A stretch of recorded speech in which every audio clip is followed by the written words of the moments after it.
Je suis Travis, j'ai 28 ans, et jusqu'au mois dernier, je pensais avoir enfin acquis mon indépendance en louant un appartement à mes parents à la juste valeur marchande. Cette illusion s'est brisée lorsque ma sonnette a retenti à 7 heures du matin un samedi. Ma sœur Megan se tenait là, entourée de valises, annonçant « Je vais vivre ici maintenant ». Je ne savais pas que cette visite inattendue m'obligerait à tenir tête à ma famille d'une manière que je n'aurais jamais imaginée. Avant de vous raconter comment j'ai tenu tête à ma famille pour la première fois de ma vie, dites-moi d'où vous regardez et appuyez sur ce bouton d'abonnement si vous avez déjà eu affaire à des membres de la famille qui se croient tout permis. Ma relation avec mes parents, Robert et Karen, a toujours été compliquée. Ils m'aimaient, sans aucun doute, mais leur amour était enveloppé de couches de surprotection qui m'ont presque étouffé en grandissant.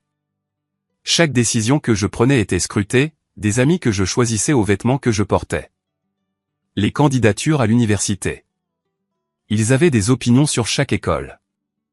Mon premier entretien d'embauche, ils voulaient venir avec moi. Il a fallu des années pour repousser doucement les limites afin de me tailler ne serait-ce qu'un petit espace d'indépendance. Quand j'ai obtenu mon diplôme il y a 6 ans avec mon diplôme en graphisme, j'étais déterminé à déménager et à prouver que je pouvais voler de mes propres ailes. Mes parents ont accepté à contre-cœur mais ont insisté pour m'aider à trouver un appartement. Après des semaines de recherche, ils ont fait une proposition inattendue. Ils avaient récemment acheté un bien locatif comme investissement, un petit appartement d'une chambre dans un quartier correct, et m'ont proposé de me le louer. Au début, j'étais hésitant. Serait-ce juste une autre façon pour eux de me surveiller? Mais les conditions qu'ils proposaient semblaient raisonnables. Je paierais un loyer au prix du marché. Nous aurions un contrat de location juridiquement contraignant, et ils ont promis de respecter ma vie privée, comme ils le feraient pour n'importe quel locataire. L'appartement était plus proche du centre-ville où se trouvaient la plupart des agences de design, et le loyer était légèrement inférieur à celui des unités similaires. Après mûre réflexion, j'ai accepté. Pour la plupart, ils ont tenu parole. Oui, ils passaient occasionnellement avec des repas faits maison ou appelaient un peu trop souvent pour vérifier si le chauffage fonctionnait correctement pendant l'hiver, mais ils respectaient la relation formelle propriétaire-locataire que nous avions établie. Je payais mon loyer à temps. Ils s'occupaient des réparations rapidement et notre arrangement fonctionnait. Au cours des années suivantes, j'ai construit ma carrière de graphiste. Commençant dans une petite agence où j'ai appris les ficelles du métier, j'ai finalement rejoint une entreprise de marketing de taille moyenne où je dirige maintenant des projets de design pour plusieurs clients majeurs. Mes revenus ont augmenté régulièrement, et avec eux, mon sentiment de stabilité et de fierté pour ce que j'avais accompli. Pendant la même période, ma jeune sœur Megan a pris un chemin très différent. 2 ans. Ma cadette Megan a toujours été l'esprit libre de la famille. Alors que j'étais prudent et méthodique, elle était impulsive et spontanée. Ces qualités la rendaient amusante à fréquenter, mais moins fiable en ce qui concerne les décisions financières. Après avoir abandonné l'université en 3e année, Megan a enchaîné les emplois dans la vente au détail, l'hôtellerie et le travail administratif, ne restant jamais nulle part plus de 6 mois. Elle vivait au jour le jour, étant fréquemment à court avant la fin du mois et se tournant vers nos parents pour obtenir de l'aide. Ils venaient toujours à la rescousse, expliquant son comportement comme une recherche d'elle-même et une exploration des options. J'ai vu ce cycle se répéter pendant des années, exprimant occasionnellement mes inquiétudes sur le fait qu'il l'encourageait, pour m'entendre dire que je ne comprenais pas son esprit créatif. J'ai essayé d'aider Megan à ma manière. Quand elle a eu besoin d'argent pour le loyer une fois, je le lui ai prêté avec un plan de remboursement clair plutôt que de simplement le donner. Elle a fait 2 petits paiements avant d'oublier le reste. Quand elle se plaignait de ne pas trouver de bons emplois, je l'ai aidé à mettre à jour son CV et lui ai envoyé des pistes de mon réseau professionnel. Elle y donnait rarement suite. Finalement, j'ai pris du recul, réalisant que mes efforts ne faisaient aucune différence si elle n'était pas prête à changer. 1 mois avant l'incident qui allait tout changer, j'ai appris de nos parents que Megan avait perdu son emploi dans un café local. Apparemment, elle avait trop d'absences injustifiées après être sortie tard avec des amis. 2 semaines plus tard, ils ont mentionné qu'elle avait des problèmes avec son propriétaire pour des retards de paiement de loyer. J'ai exprimé mon inquiétude, mais on m'a assuré qu'il l'aidait à régler les choses. J'ai supposé que cela signifiait plus d'aide financière, pas ce qui allait suivre. Mon appartement était devenu mon sanctuaire au fil des ans. Je l'avais soigneusement meublé avec des pièces qui reflétaient ma personnalité et mon esthétique design. Mon canapé d'angle gris était l'endroit où je me détendais après de longues journées de travail en regardant des documentaires sur ma télévision murale. La table à manger en chêne massif que j'avais restaurée moi-même servait à la fois d'espace repas et de surface de travail quand je ramenais des projets à la maison. Ma chambre comportait un lit plateforme queen size avec rangement intégré et un petit bureau parfait où je faisais du travail indépendant le week-end. Les murs étaient ornés d'imprimés encadrés d'artistes locaux que j'admirais, et des plantes d'intérieur prospéraient sur chaque surface disponible. Ce n'était pas luxueux, mais c'était à moi, créé grâce à des années d'économie prudente et de choix intentionnels. Mes samedis matins suivaient une routine paisible. Se réveiller naturellement vers 8 heures, préparer du café frais dans ma presse française et le déguster sur mon petit balcon donnant sur une rue bordée d'arbres. Parfois, je marchais jusqu'au marché fermier à 3 pâtés de maison. D'autres fois, je rattrapais mes lectures professionnelles ou mes projets personnels. C'était le seul jour où je m'autorisais à bouger lentement sans la pression des délais ou des réunions. Ce samedi particulier allait détruire cette routine et finalement changer ma relation avec ma famille pour toujours. La sonnette insistante à 7 heures du matin n'était que le début. Quand j'ai ouvert la porte ce samedi matin, encore les yeux embués et confus d'avoir été réveillé si tôt, la vue qui m'a accueilli n'avait aucun sens au début. Mégane se tenait là, ses cheveux blonds tirés en arrière dans une queue de cheval désordonnée, portant le sourire confiant qu'elle utilisait toujours quand elle était sur le point de demander quelque chose de déraisonnable. Derrière elle se trouvaient 3 grandes valises, 2 sacs de sport et plusieurs conteneurs de rangement en plastique empilés précairement les uns sur les autres. « Bonjour la marmotte », a-t-elle gazouillé, me poussant pour entrer dans l'appartement avant même que je puisse répondre. « Maman et papa ont dit que ça ne te dérangerait pas si je squattais ici un moment. » Ma colocataire s'est avérée être une telle psychopathe. Peux-tu croire qu'elle s'attendait réellement à ce que je paie le loyer à temps pendant une crise personnelle? Certaines personnes n'ont aucune empathie. Je suis resté figé dans l'embrasure de la porte, mon cerveau luttant pour rattraper ce qui se passait. « Mégane, de quoi parles-tu ? » Personne n'en a discuté avec moi. Elle a levé les yeux au ciel tout en traînant l'une de ses valises vers ma chambre. « Oh, je suis sûr qu'ils avaient l'intention de te le dire. De toute façon, ce n'est pas grave. Ton appartement est assez grand pour nous deux. » Je me suis mis devant elle, bloquant le couloir vers ma chambre. « Non, ce n'est pas le cas. C'est un appartement d'une chambre. Où comptes-tu dormir exactement ? » Dans la chambre, évidemment, a-t-elle dit en riant. Tu peux prendre le canapé. Tu dis toujours à quel point il est confortable quand maman et papa visitent. L'absurdité de la situation commençait à s'installer avec un sentiment familier d'être écrasé par ma famille. Je ne cède pas ma chambre. Et plus important encore, tu ne peux pas juste débarquer et annoncer que tu emménages.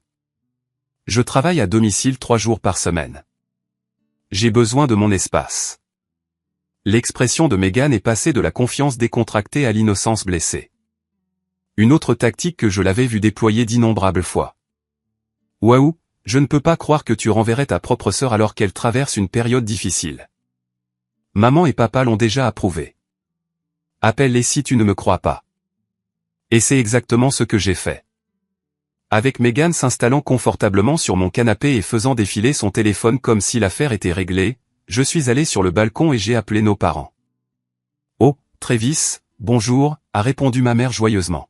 « Est-ce que Mégane est bien arrivée ?» La confirmation décontractée a envoyé une vague de colère à travers moi que j'ai eu du mal à contenir. « Maman, pourquoi dirais-tu à Mégane qu'elle pouvait rester avec moi sans même me demander d'abord ? Chérie, c'est ta sœur et elle traverse une mauvaise passe. » Son propriétaire était complètement déraisonnable à propos du loyer en retard de quelques semaines et elle n'avait nulle part où aller. Cela n'explique pas pourquoi vous n'en avez pas discuté avec moi. Avant de lui dire qu'elle pouvait emménager, j'ai insisté. La voix de mon père a rejoint l'appel. Fils, c'est juste temporaire jusqu'à ce qu'elle se remette sur pied. La famille est de la famille. Tu as tout cet appartement pour toi tout seul. Tu peux sûrement partager un petit moment. J'ai pris une profonde inspiration en essayant de rester calme. Papa, j'ai un appartement d'une chambre. Il n'y a pas d'intimité, pas d'espace supplémentaire. Je travaille à domicile une partie de la semaine. Cela ne fonctionnera pas Travis, ma mère est intervenue avec le ton culpabilisant, je savais trop bien quand tu galérais après l'université. Nous t'avons aidé avec l'appartement. Maintenant c'est ton tour d'aider ta sœur.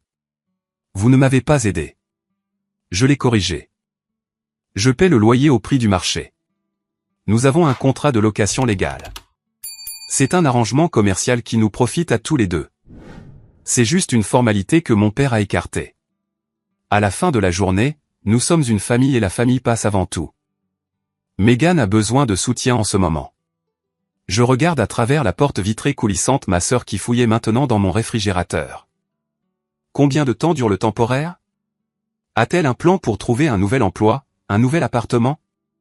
Le silence qui a suivi m'a dit tout ce que j'avais besoin de savoir. Donne-lui juste une semaine ou deux, a finalement dit ma mère. Les choses vont s'arranger. Tu verras. Après avoir mis fin à l'appel, je suis resté sur le balcon pendant plusieurs minutes, regardant la lumière du petit matin se répandre dans le quartier. Je savais par expérience qu'une confrontation directe ne ferait qu'ancrer davantage mes parents dans leur position. Pour le moment, je devrais faire un compromis. Quand je suis rentré, Megan s'était fait un sandwich en utilisant le pain artisanal et la dinde de qualité supérieure que j'avais acheté pour mes déjeuners de la semaine suivante. Alors, a-t-elle demandé la bouche pleine. Tout est cool maintenant? Tu peux rester pour le week-end? Ai-je dit fermement. Juste jusqu'à lundi. Ensuite, nous devons trouver une meilleure solution. Megan a levé les yeux au ciel. Maman et papa ont déjà dit que je pouvais rester aussi longtemps que nécessaire. Ce ne sont pas eux qui vivent ici. J'ai souligné que c'est ma maison et que je prends la décision finale sur qui reste ici. Peu importe.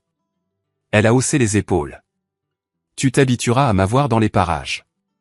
Ce sera amusant comme quand nous étions enfants. Ces mots m'ont fait froid dans le dos. Quand nous étions enfants, le plaisir pour Megan signifiait généralement qu'elle utilisait mes affaires sans permission et ne subissait aucune conséquence quand elles étaient cassées ou perdues. En quelques heures, mes craintes ont été confirmées. Megan avait étalé ses affaires dans tout mon salon méticuleusement organisé. Son maquillage encombrait le comptoir de la salle de bain que je gardais impeccable. Elle a pris une douche de 90 minutes en utilisant toute mon eau chaude. Quand j'ai essayé de travailler sur un projet freelance dans l'après-midi, elle a mis de la musique si fort que je ne pouvais pas me concentrer. Puis a agi offensée quand je lui ai demandé d'utiliser des écouteurs. Le dimanche soir, mon appartement ne ressemblait plus au mien. Megan avait réorganisé les coussins de mon canapé, collé des menus de plats à emporter sur mon réfrigérateur avec des aimants touristiques, et avait réussi d'une manière ou d'une autre à tacher mon tapis avec du vernis à ongles. Quand j'ai mentionné l'une de ces choses, elle a rejeté mes préoccupations comme étant trop coincées et m'a rappelé que la famille ne devrait pas compter les points. Je suis allé me coucher dimanche soir, espérant que mes parents reprendraient leurs esprits ou que Megan reconnaîtrait l'imposition et prendrait d'autres dispositions. Je n'aurais pas pu avoir plus tort. Le lundi matin n'a apporté aucun soulagement. Je me suis réveillé tôt, espérant avoir un peu de temps de travail calme avant que Megan n'émerge de sa nuit tardive à regarder des émissions de télé-réalité sur ma télévision. Je venais de m'installer à ma table à manger avec mon ordinateur portable et mon café quand ma sonnette a sonné à nouveau. Quand j'ai ouvert la porte, mes parents se tenaient là, portant tous deux des expressions que je ne pouvais pas tout à fait lire. Ma mère tenait un dossier qui a immédiatement déclenché mon anxiété. « Bonjour », ai-je dit prudemment. « Je ne vous attendais pas. » « Nous avons pensé que nous devrions discuter du nouvel arrangement en personne, a répondu mon père, entrant sans attendre d'invitation. Ma mère a suivi, ses yeux balayant l'appartement et notant les affaires de Megan éparpillées. « Ta sœur dort-elle encore ?» a-t-elle demandé. J'ai hoché la tête, baissant la voix. Elle était debout jusqu'après 2 heures du matin. « Écoutez, je suis content que vous soyez là. Nous devons parler de la façon dont cette situation n'est pas durable. » C'est exactement pour ça que nous sommes venus, a dit mon père, s'asseyant à ma table à manger et me faisant signe de les rejoindre. Il y a des questions financières dont nous devons discuter. Ma mère a ouvert le dossier et en a sorti ce que j'ai reconnu comme une copie de mon contrat de location. Avec Megan restant ici maintenant, il y aura naturellement des dépenses supplémentaires. Les services publics augmenteront. Il y aura plus d'usure sur l'appartement, ce genre de choses. Je comprends ça. Ai-je dit, ressentant une petite lueur d'espoir qu'il soit pragmatique sur la situation. Si elle reste plus de quelques jours, elle devrait contribuer à ses coûts. Mais honnêtement, cet espace est trop petit pour 2 personnes, surtout quand je dois travailler à domicile. Mes parents ont échangé un regard que j'avais vu de nombreuses fois auparavant, celui qui signifiait qu'ils avaient déjà pris une décision et ne faisaient que passer par l'émotion de la discussion. En fait, a dit mon père en se raclant la gorge. Nous avons décidé que l'approche la plus juste serait d'ajuster ton loyer pour refléter les circonstances modifiées. L'ajuster comment, ai-je demandé, bien que je soupçonne déjà la réponse. Ma mère a glissé un papier sur la table. C'était un avenant au bail avec un nouveau montant de loyer qui était exactement le double de ce que je payais. Vous voulez doubler mon loyer? Je les ai fixés avec incrédulité. En quoi est-ce juste?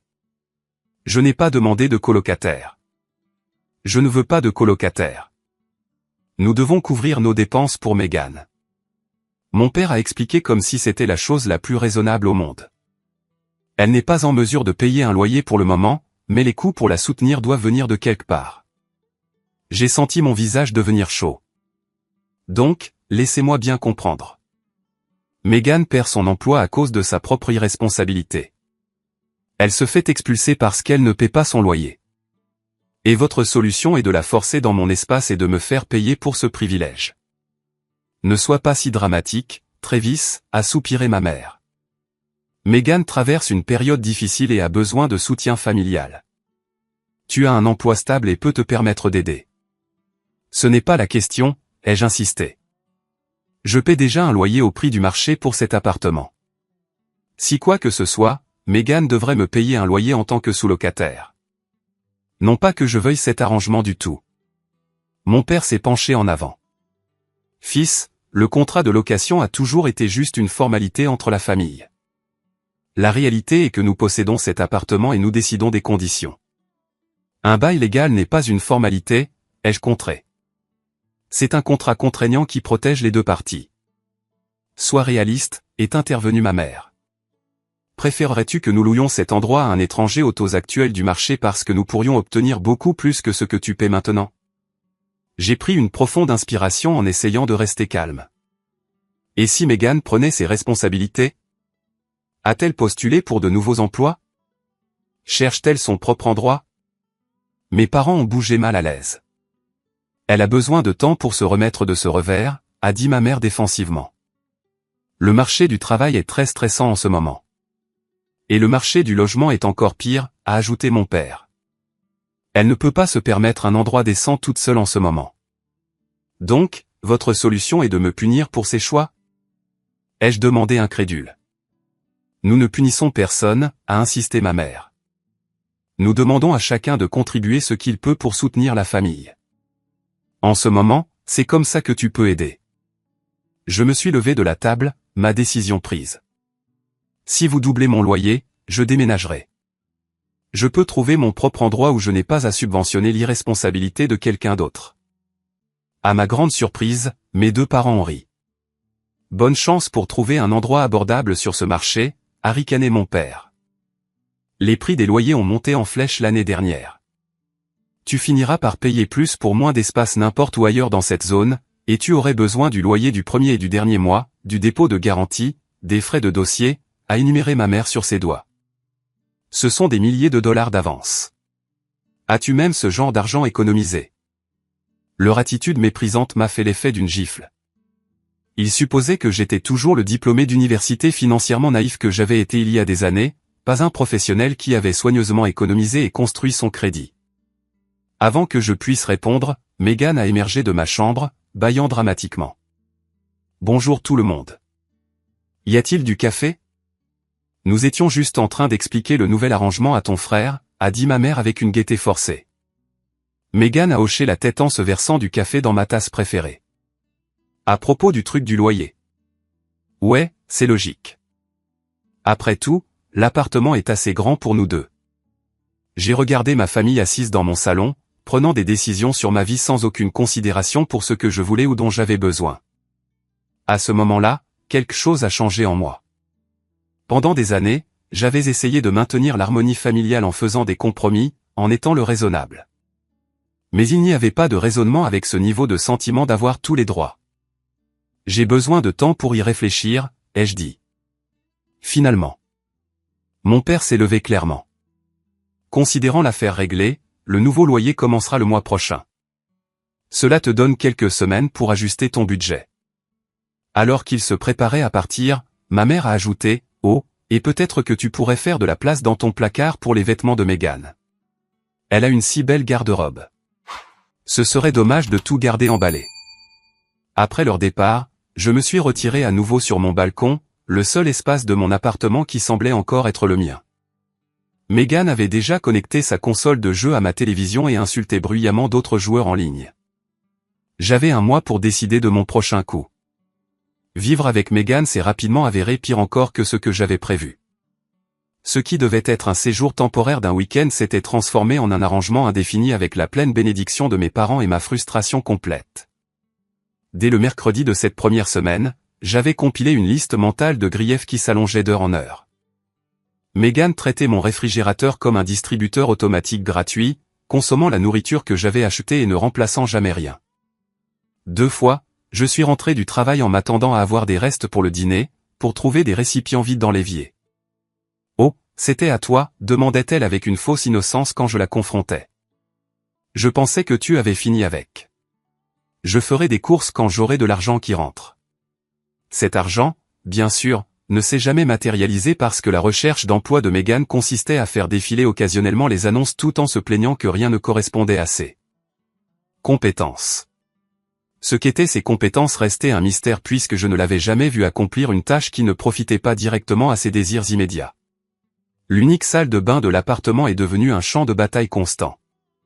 La routine de beauté extensive de Meghan signifiait qu'elle l'occupait pendant des heures chaque matin, me mettant souvent en retard pour des réunions vidéo avec des clients. Quand j'ai essayé d'établir un horaire, elle a accepté avec enthousiasme puis l'a complètement ignoré le lendemain. Les créatifs ne peuvent pas être liés par des horaires rigides, m'a-t-elle informé quand j'ai frappé à la porte 15 minutes avant un appel client important, ayant désespérément besoin de me doucher et de m'habiller. Ma routine de soins de la peau a des exigences de timing spécifiques. Mon travail a le plus souffert de ce nouvel arrangement. En tant que graphiste, j'avais besoin d'une concentration calme pour des projets détaillés. Meghan semblait physiquement incapable de comprendre ce concept. Elle prenait des appels téléphoniques sur haut-parleur dans le salon pendant que je travaillais, mettait de la musique sans écouteurs et m'interrompait constamment avec des questions ou des observations triviales. « Travis, tu penses que je devrais redevenir blonde ? Travis, as-tu vu cette vidéo drôle ? Travis, quel filtre rend mieux pour mon post sur les réseaux sociaux ? Travis, peux-tu m'aider à rédiger un email à mon ancien patron ? » Il faut que ça ait l'air professionnel, mais aussi lui faire savoir qu'elle était totalement déraisonnable. Quand j'expliquais que j'avais une date limite et que je devais me concentrer, elle boudait dramatiquement. J'essaie juste de créer des liens avec mon grand frère. Désolé de penser que tu voudrais peut-être me parler. La situation avec mon espace de travail a atteint une masse critique au cours de ma 3e semaine de cohabitation avec l'ouragan Meghan.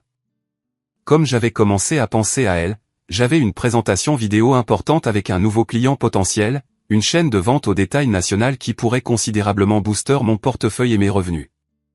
J'avais prévenu Meghan 3 jours à l'avance que j'aurais besoin de l'appartement calme et pour moi tout seul de 10h à midi le jeudi. Pas de problème.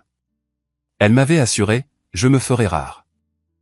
Jeudi matin est arrivé, et j'ai installé mon matériel de présentation à ma table à manger, qui servait d'espace de travail à domicile.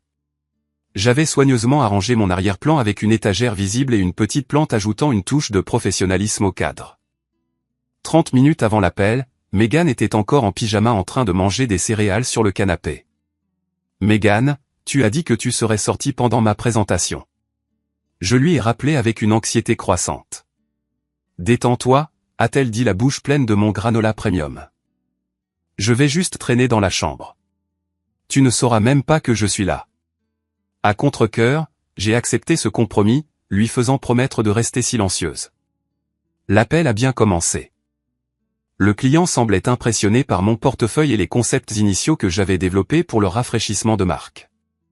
J'arrivais juste au cœur de ma présentation quand la porte de la chambre s'est ouverte violemment. Meghan est sortie en serviette, ayant apparemment décidé que c'était le moment parfait pour se doucher. Elle a marché directement derrière moi, visible par tout le monde lors de l'appel, et a fait un petit signe de la main à mes clients avant de disparaître dans la salle de bain. La douche a commencé à couler bruyamment en arrière-plan de ma présentation professionnelle. J'ai essayé de continuer, mortifié mais déterminé à sauver la situation. 10 minutes plus tard, alors que je répondais à des questions sur les délais de mise en œuvre, Megan a émergé à nouveau, cette fois entièrement habillée, mais se séchant les cheveux au sèche-cheveux sans fermer la porte de la salle de bain. Le bruit rendait la conversation impossible. « Je suis vraiment désolé », ai-je dit au client, sentant ma chance sur ce projet m'échapper. « Pourriez-vous me donner juste un instant ?»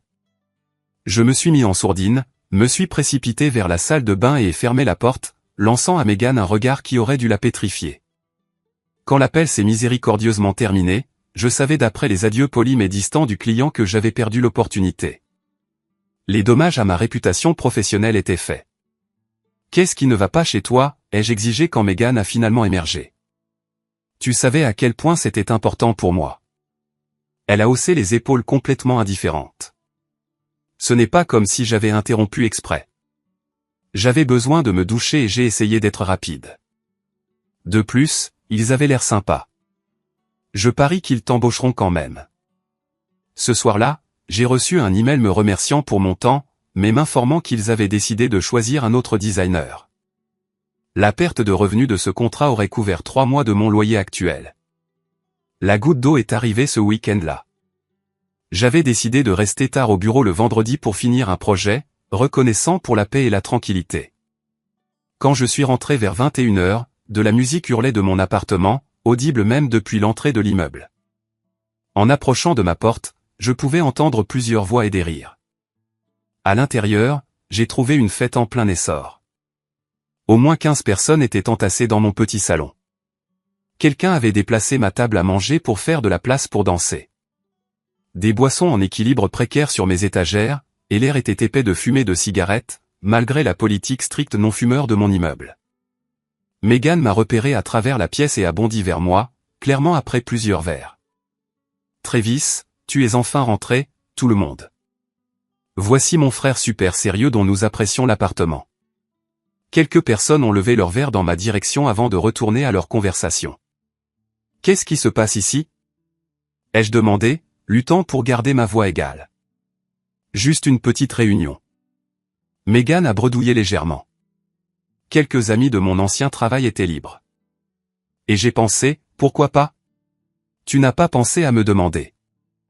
Avant d'inviter des gens chez moi, j'ai inspecté la pièce, remarquant une tache de vin rouge sur mon canapé que personne n'avait pris la peine de nettoyer. Tu dis toujours que tu devrais socialiser davantage, a-t-elle contré.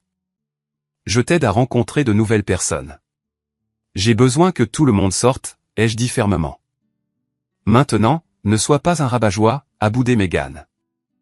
Il est à peine 23 heures. La nuit est jeune. Je m'en fiche. C'est mon appartement, et je n'ai pas autorisé cette fête. Tout le monde doit partir. L'expression de Megan s'est durcie. En fait, selon maman et papa, c'est notre appartement maintenant. Je vis ici aussi, et j'ai le droit d'avoir des amis. À ce moment-là, quelque chose en moi a craqué. J'ai marché jusqu'à la chaîne stéréo et je l'ai débranchée, plongeant la pièce dans un silence soudain. Cette fête est finie. Tous ceux qui ne vivent pas ici doivent partir immédiatement ou j'appelle la sécurité de l'immeuble. Les fêtards, sentant la tension, ont commencé à rassembler leurs affaires. Megan se tenait au centre de la pièce, le visage rouge d'alcool et de colère. « Tu es un tel connard contrôlant », a-t-elle sifflé alors que ses amis sortaient.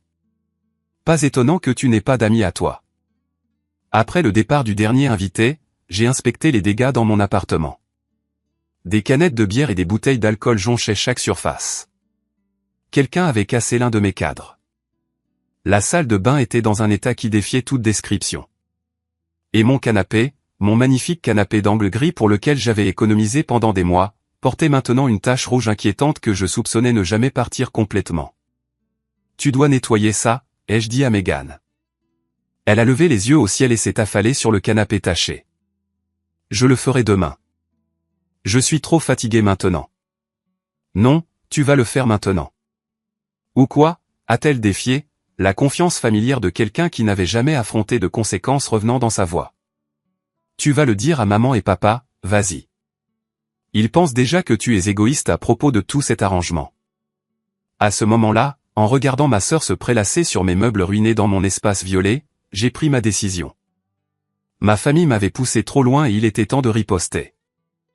Le lendemain matin de la fête désastreuse de Megan, j'ai quitté l'appartement tôt, la laissant dormir au milieu du désordre qu'elle avait créé. J'avais besoin d'espace pour penser clairement, loin du rappel constant du mépris de ma famille pour mes limites. Je me suis retrouvé dans un café local où Jason, l'un de mes amis les plus proches de l'université, qui était devenu avocat en immobilier, a accepté de me rencontrer à la dernière minute. Donc, laisse-moi bien comprendre, a dit Jason, après que j'ai expliqué la situation. Tes parents ont doublé ton loyer pour subventionner ta sœur sans emploi, qu'ils ont forcé dans ton appartement d'une chambre sans ton consentement, et maintenant elle organise des fêtes qui endommagent ta propriété et potentiellement ta réputation professionnelle. Ça résume assez bien la chose. J'ai confirmé, le ridicule de la situation me frappant à nouveau en l'entendant décrite par quelqu'un en dehors de la dynamique familiale. Jason a secoué la tête. Et que dit exactement ton bail sur la sous-location ou les occupants supplémentaires? J'ai sorti ma copie du contrat de location et l'ai poussé sur la table. La section 8 interdit spécifiquement la sous-location ou les occupants supplémentaires sans consentement écrit des deux parties. Mes parents l'ont rédigé eux-mêmes quand j'ai emménagé. Il a examiné le document attentivement. C'est en fait un bail assez solide. Ironiquement, tes parents se sont protégés avec toutes les clauses standards qui te protègent maintenant aussi. Ils ne peuvent légalement pas te forcer à accepter un occupant supplémentaire, ni doubler ton loyer sans préavis approprié comme spécifié dans la section 12 ici. Mais ils possèdent l'appartement, ai-je souligné. Ils peuvent choisir de ne pas renouveler mon bail quand il expirera dans 3 mois. Vrai, a convenu Jason. Mais cela te donne encore 3 mois de protection légale à ton taux de loyer actuel. Plus qu'assez de temps pour trouver un logement alternatif si c'est ce que tu décides de faire. Et mes meubles et mes affaires? Ai-je demandé. La plupart des meubles de l'appartement sont à moi, achetés avec mon propre argent. Les appareils électroménagers et quelques pièces de base étaient fournis avec l'appartement, mais tout le reste est à moi. Jason a hoché la tête pensivement. Tant que tu peux prouver la propriété, ces articles sont légalement à toi pour les emporter avec toi. Je recommanderais de tout documenter avec des photographies et des reçus si tu les as. Pendant l'heure suivante, Jason a esquissé mes options et m'a aidé à comprendre ma position légale. Au moment où nous nous sommes séparés, j'avais un plan clair qui se formait dans mon esprit. La semaine suivante a été consacrée à une préparation minutieuse. Pendant la journée, je faisais mon travail comme d'habitude et faisais semblant d'accepter le nouvel arrangement de vie. La nuit, après que Megan se soit endormie ou soit sortie avec des amis, je commençais mes préparatifs méthodiques. D'abord, j'ai documenté l'état de l'appartement, prenant des photos détaillées de chaque pièce, et notant tout dommage survenu depuis l'arrivée de Megan. J'ai créé un inventaire complet de mes biens, complet avec des photographies et si possible des reçus ou des relevés de cartes de crédit prouvant l'achat. Ensuite, j'ai recherché des options de location dans la région. Malgré les affirmations de mes parents sur le marché du logement impossible, j'ai découvert plusieurs options viables dans mon budget. L'une en particulier a attiré mon attention. Un appartement moderne d'une chambre dans un immeuble récemment rénové, un peu plus loin du centre-ville, mais offrant de meilleurs équipements que mon endroit actuel. Le loyer n'était que marginalement plus élevé que ce que je payais actuellement et nettement moins que le montant doublé que mes parents exigeaient. À la fin de la semaine, j'avais soumis une demande, passé la vérification des antécédents et signé un bail pour le nouvel appartement, utilisant une partie de mon fonds d'urgence soigneusement économisé pour couvrir le dépôt de garantie et le loyer du premier mois. La pièce finale de mon plan nécessitait le timing le plus précis. J'ai attendu un jour où je savais que toute ma famille serait occupée. Mes parents avaient mentionné assister à un événement caritatif d'une journée, et Megan avait été invitée à la fête d'anniversaire d'une ancienne collègue qui la retiendrait de midi jusqu'à tard le soir. J'ai demandé un jour de congé personnel au travail, citant une procédure médicale mineure qui nécessiterait un temps de récupération. Le matin de mon jour choisi, j'ai confirmé que ma famille était partie pour leurs engagements respectifs. Puis, j'ai mis mon plan à exécution. Un camion de déménagement que j'avais réservé est arrivé à 9 h avec 3 déménageurs professionnels que j'avais engagés et 2 amis qui s'étaient portés volontaires pour aider après avoir entendu ma situation. Nous devons être efficaces, ai-je expliqué à l'équipe. J'ai créé un plan d'étage de l'endroit où tout se trouve et de ce qui doit être déplacé. J'ai remis à chacun d'eux une liste d'inventaire détaillée avec des photographies jointes. Nous avons commencé avec les plus gros articles, mon canapé d'angle avec la tache de vin maintenant traité professionnellement, mais toujours visible. Ma table à manger et mes chaises, mon lit plateforme et mon bureau. Chaque pièce avait sa propre histoire. Le canapé représentait mon premier achat de meubles majeur acheté après avoir reçu une prime de performance au travail. La table à manger que j'avais trouvée dans un marché aux puces et passé des semaines à restaurer à la main. Le bureau avait été un cadeau à moi-même quand j'ai décroché mon emploi actuel. Alors que chaque pièce était soigneusement emballée et chargée dans le camion, j'ai ressenti un mélange de tristesse et de libération. Ces possessions représentaient des années d'indépendance et de réussite, et maintenant elles m'aidaient à revendiquer un niveau d'autonomie encore plus profond face aux manipulations de ma famille. Nous sommes passés aux articles plus petits. Ma télévision et mon électronique, ustensiles de cuisine, livres et effets personnels. Ma collection de livres de design et de fournitures artistiques. Les bols en céramique faits à la main que j'avais achetés à un artiste local. Les imprimés en édition limitée qui avaient été accrochés à mes murs, les plantes que j'avais nourries pendant des années. À 15 heures, l'appartement était transformé. Tout ce qui restait étaient les appareils électroménagers de base qui étaient venus avec l'unité, le canapé lit bon marché dans le salon que mes parents avaient fourni pour les invités, et l'ensemble de salles à manger génériques avec lequel ils avaient initialement meublé la cuisine. Les murs étaient nus d'art, les surfaces débarrassées de mes biens.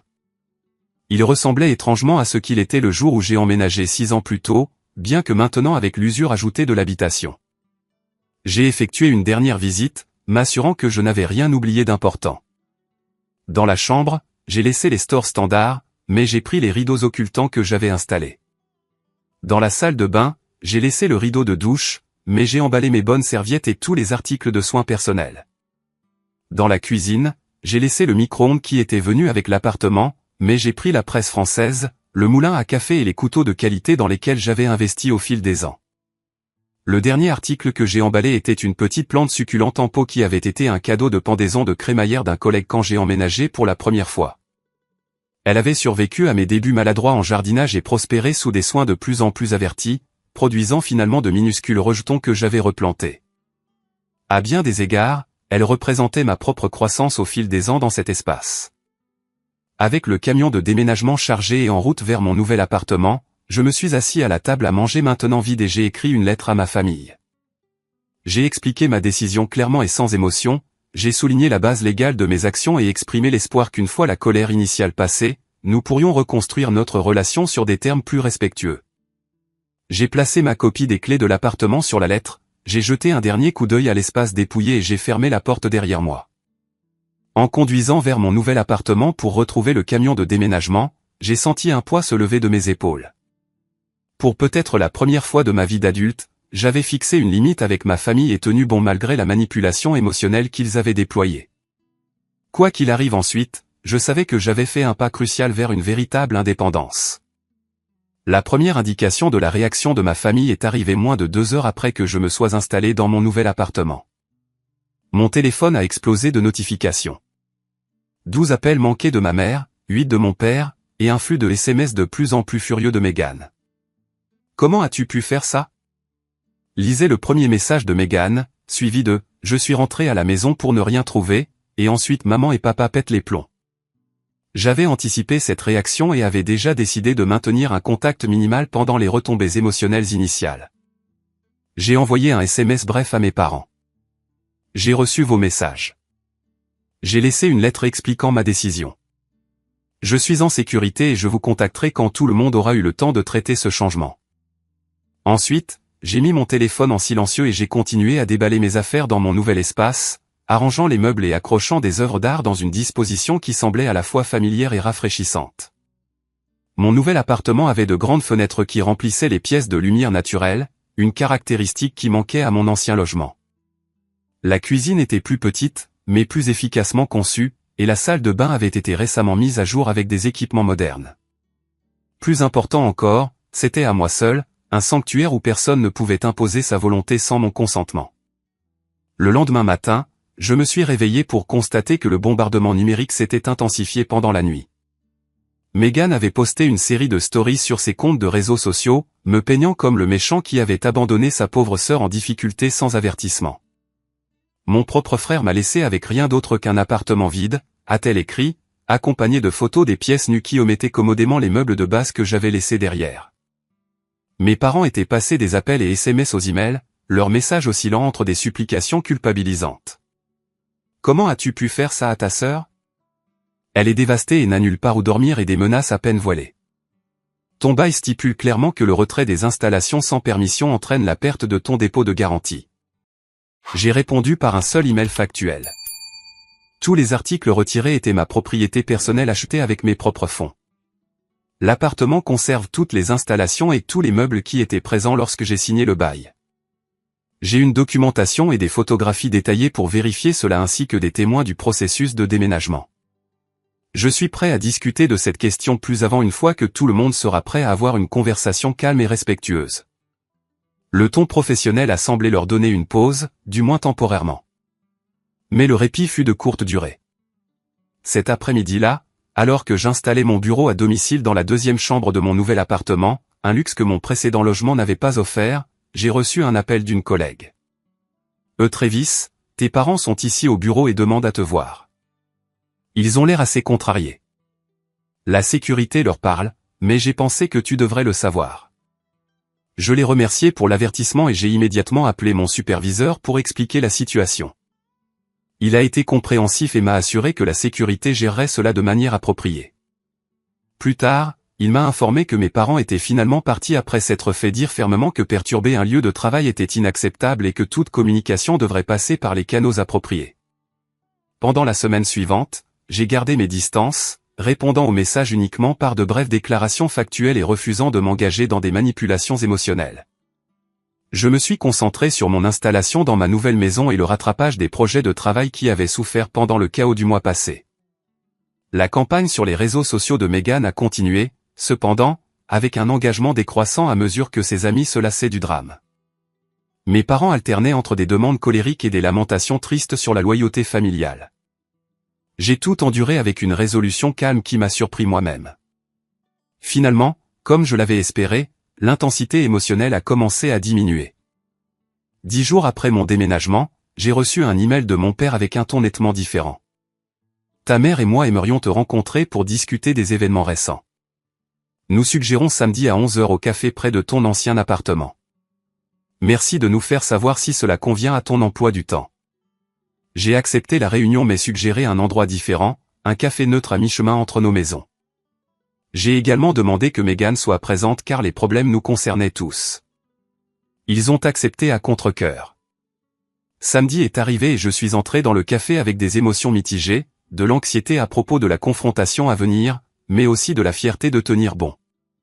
Ma famille était déjà assise à une table dans un coin, leurs expressions un mélange de colère, de confusion et, dans le cas de ma mère, une pointe de blessure qui a fait vaciller ma résolution momentanément. Merci de me rencontrer. J'ai commencé en prenant la chaise vide en face d'eux. Je sais que les 2 dernières semaines ont été difficiles pour tout le monde. Mon père est allé droit au but.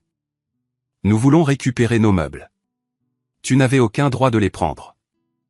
En fait, j'avais tous les droits, ai-je répondu calmement. Tout ce que j'ai retiré a été acheté avec mon propre argent après mon emménagement.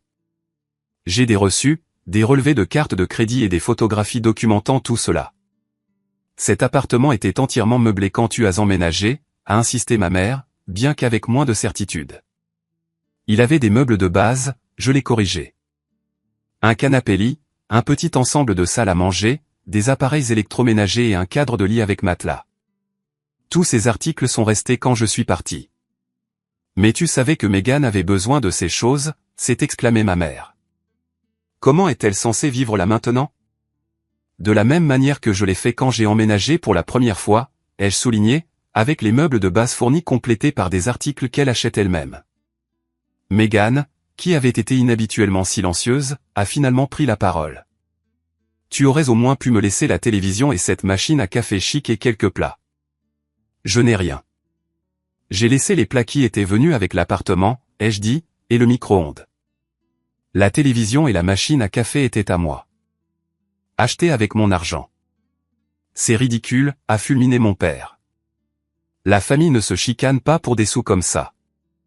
J'ai pris une profonde inspiration. Je suis d'accord que la famille ne devrait pas se chicaner pour des sous, c'est pourquoi j'ai été surpris quand vous avez doublé mon loyer pour subventionner les frais de subsistance de Meghan plutôt que de l'encourager à trouver un emploi et à contribuer elle-même. Nous essayions de l'aider à traverser une période difficile. Ma mère a défendu, en faisant ma responsabilité financière sans même en discuter avec moi d'abord. Mon père s'est penché en avant. Écoute, peut-être que nous aurions dû gérer ça différemment. Mais ce que tu as fait était complètement disproportionné. Tu as laissé ta sœur avec rien. Je l'ai laissée avec exactement ce que l'appartement contenait quand j'ai emménagé, ai-je répété. Et je suis parti après que mes limites ont été violées à plusieurs reprises. Ma réputation professionnelle a été endommagée et ma propriété n'a pas été respectée. L'expression de ma mère s'est légèrement adoucie. Nous n'avons jamais voulu que les choses aillent aussi loin. Nous pensions juste que vous deux pourriez vous entraider. On ne m'a jamais demandé si je voulais cet arrangement, ai-je souligné. On m'a dit que cela se produisait. Et quand j'ai objecté, mes préoccupations ont été rejetées. Donc, tu as décidé de punir tout le monde en t'éclipsant comme un voleur dans la nuit. Mon père a contré. J'ai sorti mon téléphone et l'ai posé sur la table. En fait, j'ai quelque chose que vous devriez entendre. J'ai appuyé sur lecture sur un enregistrement que j'avais fait lors de leur visite pour annoncer l'augmentation de loyer. La voix de mon père a émergé clairement du haut-parleur. Fils, le contrat de location a toujours été juste une formalité entre la famille. La réalité est que nous possédons cet appartement et nous décidons des conditions. Puis la voix de ma mère. Sois réaliste. Préférerais-tu que nous louions cet endroit à un étranger aux taux actuels du marché parce que nous pourrions obtenir beaucoup plus que ce que tu paies maintenant? Ma propre voix. Si vous doublez mon loyer, je déménagerai. Et enfin, le rire méprisant de mon père. Bonne chance pour trouver un endroit abordable sur ce marché. J'ai arrêté l'enregistrement et j'ai regardé leur visage choqué. J'ai consulté un ami avocat. Le bail que nous avons signé est juridiquement contraignant. Vous ne pouvez pas doubler mon loyer sans préavis approprié comme spécifié dans l'accord, et vous ne pouvez pas me forcer à accepter un occupant supplémentaire. J'étais dans mon droit de retirer mes biens personnels et de mettre fin à l'arrangement. Mes parents ont échangé des regards mal à l'aise. Mon père s'est raclé la gorge. Tu nous as enregistrés à notre insu. Je vis dans un état à consentement unique, ai-je répondu. C'était complètement légal. Je l'ai fait pour me protéger puisqu'il était clair que vous ne preniez pas mes préoccupations au sérieux. Un long silence est tombé sur la table. Pour peut-être la première fois, j'ai vu de l'incertitude dans les expressions de mes parents. Ils avaient toujours fonctionné sur l'hypothèse que les liens familiaux l'emporteraient sur toutes les autres considérations, que les appels émotionnels surmonteraient toute résistance à leur plan. Ma réponse méthodique et juridiquement solide les avait pris complètement au dépourvu. Megan a rompu le silence avec une question inattendue. Comment as-tu pu te permettre un nouvel endroit avec tous les dépôts et tout? J'ai économisé régulièrement depuis des années, ai-je expliqué. Construire un fonds d'urgence, maintenir un bon crédit, être financièrement responsable. Quelque chose a changé dans son expression, un mélange fugace de surprise et peut-être une touche de respect. Oh, je sais que nous avons tous dit et fait des choses blessantes ces dernières semaines, ai-je continué en adoucissant mon ton. Mais j'espère que nous pourrons trouver un moyen d'avancer qui respecte les limites et les besoins de chacun. Les yeux de ma mère se sont remplis de larmes. Nous n'avons jamais voulu te blesser, Travis. Nous essayons juste de prendre soin de nos deux enfants. Je sais, j'ai reconnu, mais je suis un adulte maintenant. J'ai besoin d'être consulté sur les décisions qui affectent ma vie, pas juste informé après coup.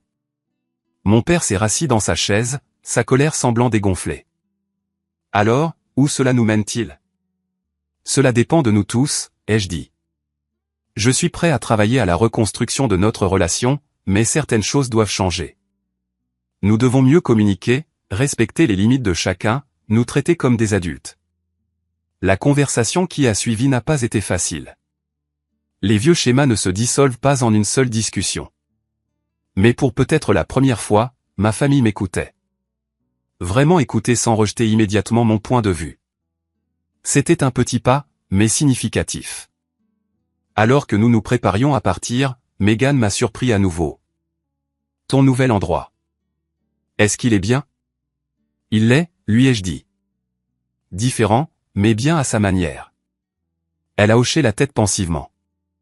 Peut-être que je devrais recommencer à chercher un emploi. Un vrai, je veux dire.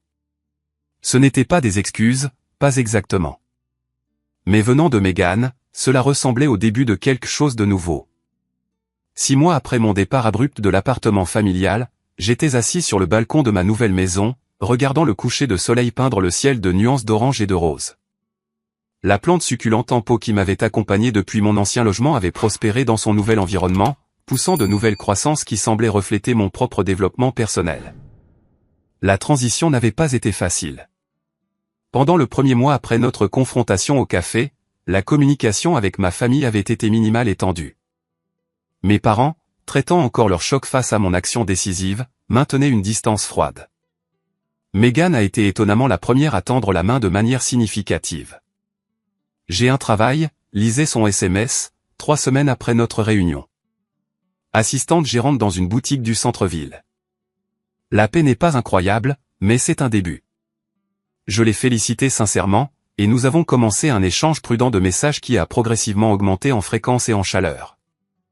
Elle a demandé des conseils pour établir un budget, quelque chose que je n'aurais jamais attendu de ma sœur impulsive.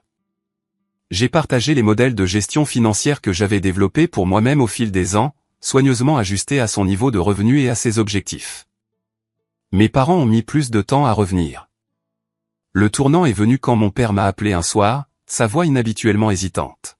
« Ta mère et moi avons parlé, a-t-il commencé, de ce qui s'est passé, de la façon dont nous avons géré les choses avec toi et Meghan. » J'ai attendu, lui laissant l'espace pour continuer à son propre rythme. « Nous avons peut-être. Eh bien, nous t'avons traité différemment. Attendu plus de toi parce que tu semblais plus capable. Ce n'était pas juste et nous le voyons maintenant. Ce n'était pas exactement des excuses, mais venant de mon père fier, c'était une reconnaissance significative. Merci de dire ça, ai-je répondu. Cela signifie beaucoup de t'entendre le reconnaître. La conversation qui a suivi a été l'une des plus honnêtes que nous ayons jamais partagées. Mon père a admis qu'ils avaient favorisé l'irresponsabilité de Meghan par peur qu'elle n'échoue sans leur intervention. Ce faisant, il m'avait accablé d'attentes injustes tout en sapant simultanément mon indépendance. Nous pensions aider chacun de vous de différentes manières, a-t-il expliqué. Mais nous pouvons voir maintenant que nous n'aidions aucun de vous à devenir des adultes vraiment indépendants. Au cours des mois suivants, notre dynamique familiale a commencé une transformation lente mais significative. Ma mère m'a invité à dîner chez eux, mettant un point d'honneur à demander à l'avance plutôt que de supposer ma disponibilité. Mon père m'a consulté sur certaines décisions d'investissement, traitant mes opinions avec un nouveau respect. De petits pas, mais significatifs. Meghan, à la surprise de tous, s'est épanouie avec ses nouvelles responsabilités. Le travail en boutique convenait à sa nature sociale et à son œil pour le style, et l'environnement structuré fournissait la responsabilité qui lui avait manqué auparavant. Elle a emménagé dans l'appartement familial, payant maintenant officiellement un loyer directement à nos parents à un taux raisonnable qui augmentait progressivement à mesure que ses revenus se stabilisaient. J'ai en fait nettoyé l'endroit ce week-end, m'a-t-elle dit lors d'un de nos appels téléphoniques désormais réguliers, genre vraiment nettoyé. J'ai même acheté des plantes. Est-ce que c'est ça être adulte? J'ai ri. Une partie en tout cas, la partie ennuyeuse mais satisfaisante. 4 mois après mon déménagement, j'ai invité ma famille à dîner dans mon nouvel appartement. C'était la première fois qu'ils voyaient où je vivais, et j'ai ressenti un mélange de fierté et de nervosité en préparant leur visite. J'avais disposé mes meubles de manière réfléchie dans l'espace, créant un environnement qui reflétait ma personnalité tout en restant accueillant pour les invités. À leur arrivée, j'ai observé leurs expressions alors qu'ils prenaient la mesure de l'espace que j'avais créé pour moi-même. Ma mère a noté la cuisine bien équipée. Mon père a commenté l'agencement pratique de mon bureau à domicile, et Meghan a immédiatement été attirée par les œuvres d'art sur mes murs. « Cet endroit te va bien », a-t-elle dit simplement. Et j'ai ressenti une chaleur de reconnaissance qui avait souvent manqué dans notre relation. Le dîner n'était pas parfait. De vieux schémas faisaient parfois surface dans les conversations, mais nous faisions tous des efforts conscients pour communiquer différemment. Quand ma mère a commencé à offrir des conseils non sollicités sur mon cheminement de carrière, elle s'est reprise au milieu de la phrase et l'a reformulée sous forme de question à la place. Quand mon père a commencé à faire la leçon à Meghan sur ses habitudes de dépenses, il s'est arrêté et a reconnu qu'elle prenait ses propres décisions. Maintenant, alors qu'il se préparait à partir ce soir-là, ma mère m'a serré fort dans ses bras. « Je suis fière de toi », a-t-elle chuchoté. « Pas seulement pour ton succès, mais pour t'être défendu, même quand c'était dur pour nous à entendre. Maintenant, 6 mois dans ma nouvelle indépendance, j'ai réfléchi aux changements profonds qui s'étaient produits, pas seulement dans ma situation de vie, mais dans mes relations. La position que j'avais prise, bien que difficile et parfois douloureuse, avait finalement créé un espace de croissance de tous les côtés. Ma relation avec ma famille avait évolué d'une conformité attendue à un respect mutuel. Mes parents, bien que retombant encore occasionnellement dans de vieilles habitudes, avaient commencé à voir leurs 2 enfants comme des adultes avec des besoins et des limites distincts. Megan avait découvert des capacités en elle-même qui auraient pu rester dormantes si nous avions tous continué dans nos schémas établis. Quant à moi, j'avais appris que fixer des limites fermes n'était pas égoïste, mais nécessaire pour des relations saines. Que l'amour familial pouvait résister aux conflits et même en sortir plus fort. Que l'indépendance n'était pas seulement une question d'espace physique ou d'autosuffisance financière, mais le courage de définir et de défendre ses propres besoins, même contre ceux auxquels on tient le plus. L'appartement autour de moi était plus qu'une simple collection de pièces et de possessions. C'était une preuve tangible que j'avais revendiqué mon autonomie et construit une vie selon mes propres termes. Chaque meuble, chaque décoration soigneusement choisie, représentait un choix fait librement sans obligation ni ressentiment. Mon téléphone a sonné avec un message de Megan. Devine qui a été promue gérante à part entière aujourd'hui? On fête ça ce week-end. Tu es partant? J'ai souri en tapant ma réponse. Absolument fier de toi. Certains pourraient dire que j'ai agi de manière drastique en déménageant comme je l'ai fait, mais parfois un geste dramatique est nécessaire pour briser des schémas enracinés. En refusant d'accepter l'arrangement injuste que ma famille avait essayé d'imposer, je n'avais pas seulement assuré ma propre indépendance, mais j'avais par inadvertance créé une opportunité pour nous tous de grandir. Le voyage n'avait pas été facile, et il y aurait sans doute des défis à venir. Les dynamiques familiales construites sur des décennies ne se transforment pas du jour au lendemain, mais nous avions fait des pas importants vers une relation plus saine basée sur le respect mutuel plutôt que sur l'obligation et l'attente. Alors que la dernière lumière du jour s'estompait du ciel, j'ai ressenti un profond sentiment de paix. Les meubles autour de moi, les murs qui tenaient mes possessions choisies, l'espace qui était incontestablement le mien, servaient tous de rappel d'une vérité simple mais puissante. Parfois, se défendre est le plus grand cadeau que vous puissiez offrir à toutes les personnes impliquées. Avez-vous déjà dû fixer une limite difficile avec votre famille? Comment avez-vous géré cela? Et cela a-t-il changé votre relation à long terme? Faites-le moi savoir dans les commentaires ci-dessous. Si cette histoire a résonné en vous, appuyez sur le bouton j'aime et abonnez-vous pour entendre plus d'histoires sur la navigation dans les dynamiques familiales compliquées. Partagez ceci avec quelqu'un qui pourrait avoir besoin d'encouragement pour se défendre. Merci d'avoir écouté et rappelez-vous que parfois la chose la plus aimante que vous puissiez faire pour vous-même et pour les autres est de tracer une ligne claire lorsque c'est nécessaire. Son todos los pisos lo mismo. Es todo igual. Miren, miren, acá hay cofres igual que el de arriba. ¿Dónde? Ay, Ah, ya. Aquí. Esos tipos no saben buscar. No saben Cállate. Ey, no pegues, ese tipo aquí. Un ojo Ender. No, vamos a leer. ¿qué? Sí, yo tengo ya 2. También tengo 2. Mm, Yo creo que es tipo. Hay harto oro, harto hierro. Eso es Yo bueno creo que igual es un porque cuando te quedas sin, no tienes que ir a la cuevita. Yo en todo lo que llevo el server no me he metido al cueva el primer día.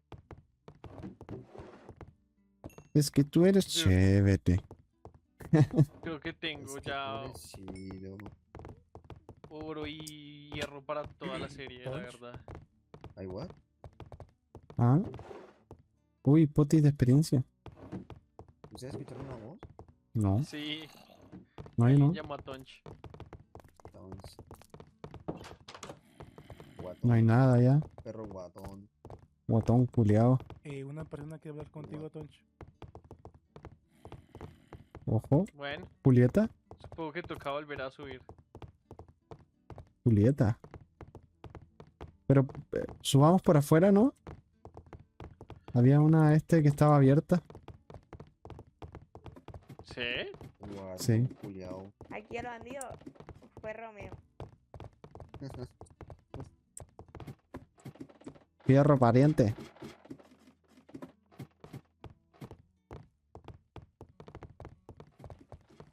Y que la cabra nos proteja, Cash,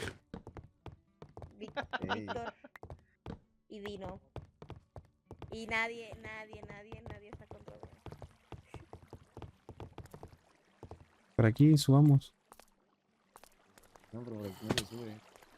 ¿Cómo no? Ah, pero-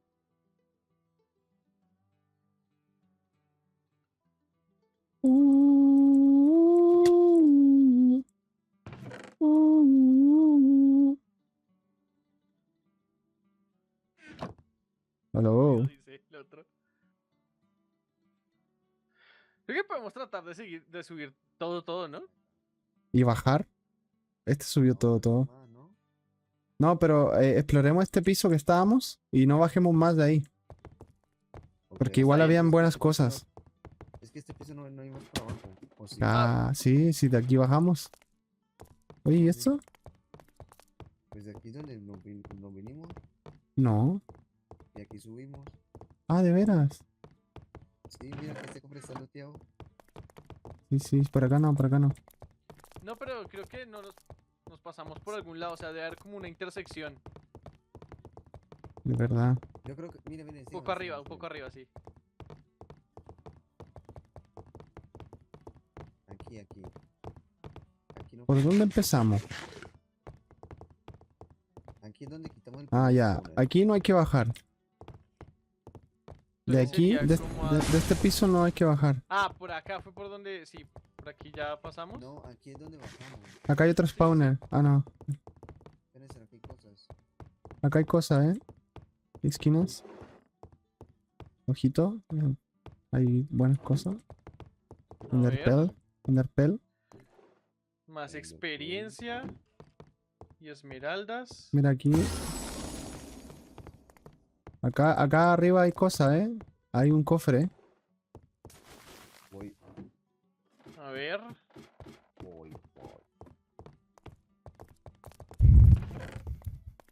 Uy, God, ¿eh? diamantukis. Ey, los huesos también llévenselo, ¿eh? Porque los necesitamos. Si te encuentran hueso, pues huevón, culiao. Ojo, weón, culeado. Ey, mira ahí arriba. Espérense, gente, acá. ¿Qué hay? No hay nada. Oye, este primarina God, ¿eh? Para decorar. No veo nada por acá. Acá abajo, acá abajo. Diamante. Comidita.